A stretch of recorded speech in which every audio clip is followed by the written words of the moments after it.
এবার আমার কাছে সবকিছু পরিষ্কার হয়ে গেছে তনু।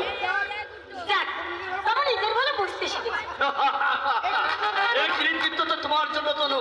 তুমি আমার চোখে আঙুল দিয়ে ভুল ধরে না দিলে আমার কোনো সাধ্য হয়েছিল না। আজ আমি বেশ বুঝতে পারছি অনেক আগে আমার পরিবর্তন হওয়া উচিত ছিল। সত্যি তো, সংসারের জন্য কেন আমি এত কিছু করবো? সংসার আমাকে কি দেবে? শুকনো ভালোবাসা, আর সেই ভালোবাসার বিনিময়ে তোমাকে দেওয়ালে খাতায় নাম লেখাতে হবে। আজ আমার কাছে সবকিছু জলের মতো পরিষ্কার হয়ে গেছে। আজ আমার কি মনে হচ্ছে জানো? এতদিন আমি ঘুমিয়েছিলাম, তোমার চোর কানির ছোঁয়ায় সে ঘুম আমার ভেঙে গেছে। আজ আমি নিজেকে বুঝতে শিখেছি, জানতে শিখেছি। সত্যি তুমি আমার ভাগ্য লক্ষ্মী তনু।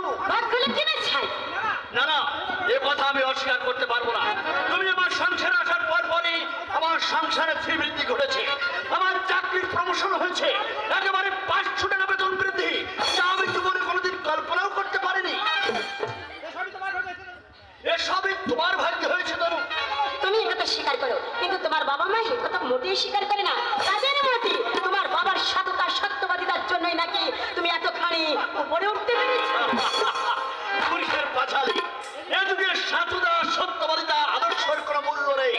যারা ভীরু দুর্বল কাপুরুষ, তারা এইসবের দোহাই দিয়ে আবর্জনার স্তূপে পড়ে থাকে, জীবনে আলোর সন্ধান পায় না। ঠিক তাই, সময়ের ব্যবধানে সবকিছু পরিবর্তন হওয়াটাই স্বাভাবিক।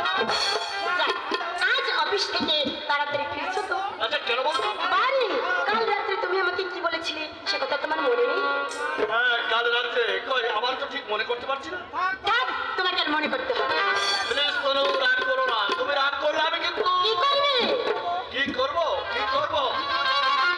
তোমাকে একটা আর এত শহর দেখাতে হবে না।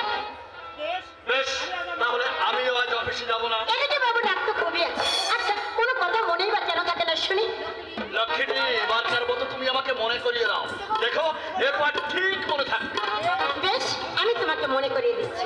তুমি বলেছিলে মশাই আমাকে নিয়ে আজ রাতে নাইট শুয়ে সিনেমায় যাবে। কি বলেছিলে তো?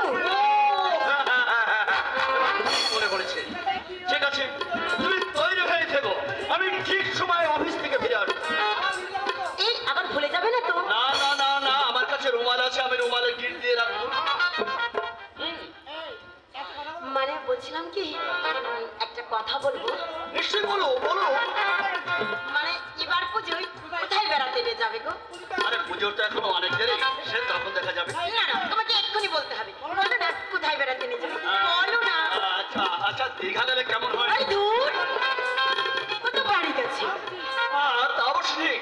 তা না হয় দার্জিলিং এ যাবো। ওরে বাবা, সেখানে তো এখন রক্তক্ষয়ী সংগ্রাম চলছে। ওখানে গিয়ে দেখে আমি প্রাণটা হারাবো। মরণকে তোমার এত ভয় কেন? মরণকে কিনা ভয় পায় বলো তো? তাহলে আমি বলি কি, কাশ্মীর গেলে খুব মজা হবে। গত বছর পুজোয় দিদি জামাইবাবু ওখানেই বেড়াতে গিয়েছিল। কাশ্মীর মানে?